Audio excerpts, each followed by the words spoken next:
তার মানে পাকিস্তান আমলে সম্ভব কেমনি?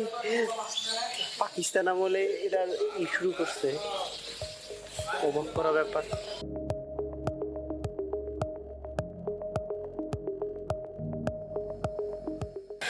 তো ভিউয়ার্স, আমরা এখন যাইতেছি কান্তাজি মন্দিরের দিকে। আর এটা হইতেছে কান্তানগর ব্রিজ, এটা বলে। একটা জিনিস অবাক লাগছে, উত্তরবঙ্গে পানি এত কম কেন দেখেন আপনি। মানে নদী বলতে আপনার সর্বোচ্চ 1 পা হাঁটু পানি হবে আপনার। মানে পানিগুলো যে মাটিতে বাড়ি খেয়ে খেয়ে যাইতেছে, ওগুলোর উপর দিয়ে দেখ এই বুঝে যাইতেছে, মনে হইতেছে ঝর্ণা যাইতেছে, এত কম পানি উত্তরবঙ্গে। তো চলেন যাওয়া যাক, দেখা হবে আমি কান্তাজি মন্দির গিয়ে। ভাই এখন কান্তাজি মন্দিরের দিকে যাইতেছি, কিন্তু মনে হইতেছে রাস্তা যেন শেষই হয় না। যদিও অটোতে যাওয়া যায়, বাট ম্যাপে দেখলাম 1.2 কিলোমিটার, মানে একটুখানি। তো ভাবলাম হাইটাই যাই, একটুখানি তোরা জায়গা। আমার আছে কি বন্ধ? এটা কয়টা বন্ধ খোলা থাকবে? ও এক মন্দির দিয়ে খেয়ে আগে।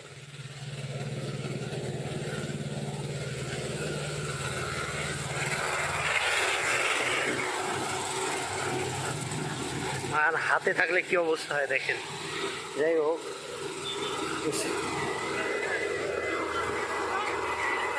এটা কি কান্তানগর প্রত্নতাত্ত্বিক জায়গা।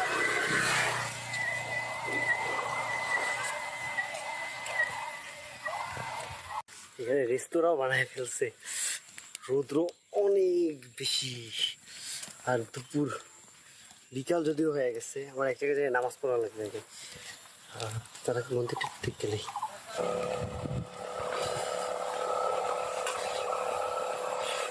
সকল প্রকার যানবাহন প্রবেশ নিষেধ। সংরক্ষিত পুরাকীর্তি কান্তাজি মন্দির। নামাজ পড়তে যেতে হবে, এরপর মসজিদে আজান হইতেছে। চলেন।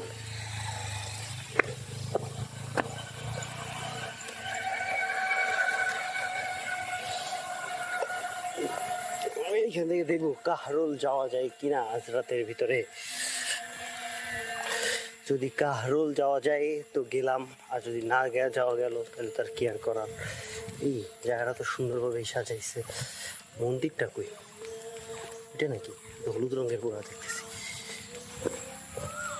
না না, ওটা একটা বিল্ডিং।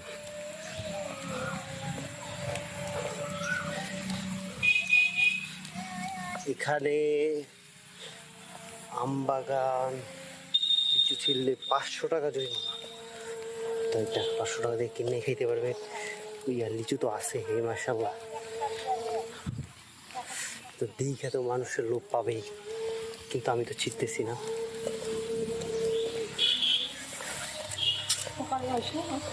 500 টাকা দেওয়ার কোনো ইচ্ছে নাই আমার।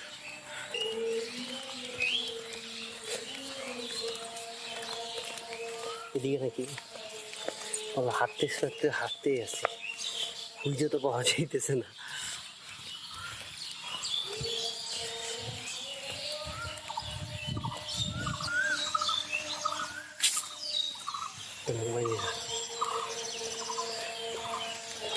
এই যে এইটার পিছনে, চলেন চলেন, বুঝছি কই, অবশেষে পাওয়া গেছে।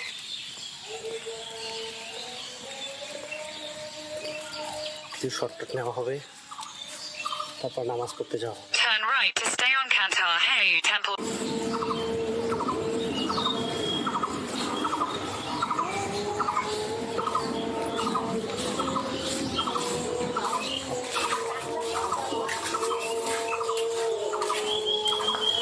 এই হচ্ছে কান্তাজি মন্দির।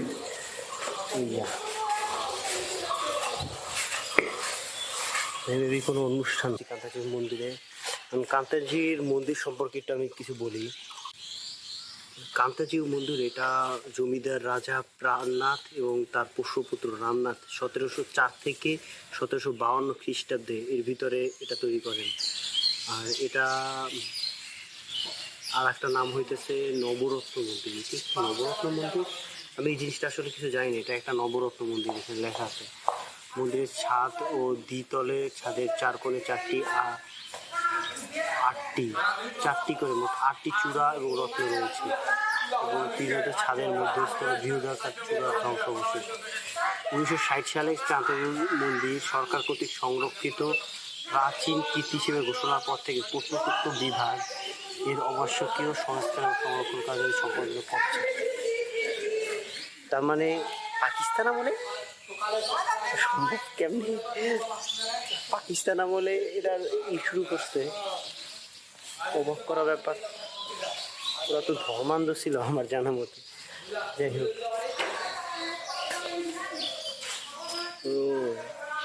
এখানে একটা বিষয় দেখা যাইতেছে, মন্দিরটা এভাবে বানাইতে চাইছিল কিন্তু হয় নাই, কপালে দুর্ভাগ্যবশত। 1 2 3, ওই উপরে মাথা একটা 4। চলেন এখন এটার কিছু শর্ট নেওয়া যাক।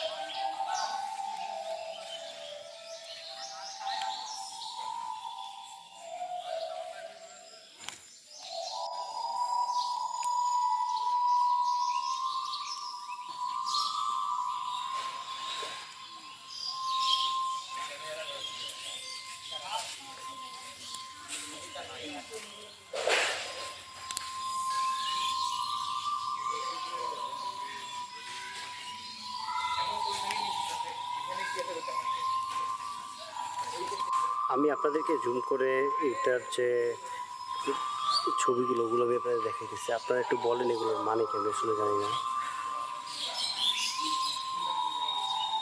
আমার কাছে মনে হইতেছে যে এগুলো কোনো একটা কাহিনী বর্ণনা করতেছে।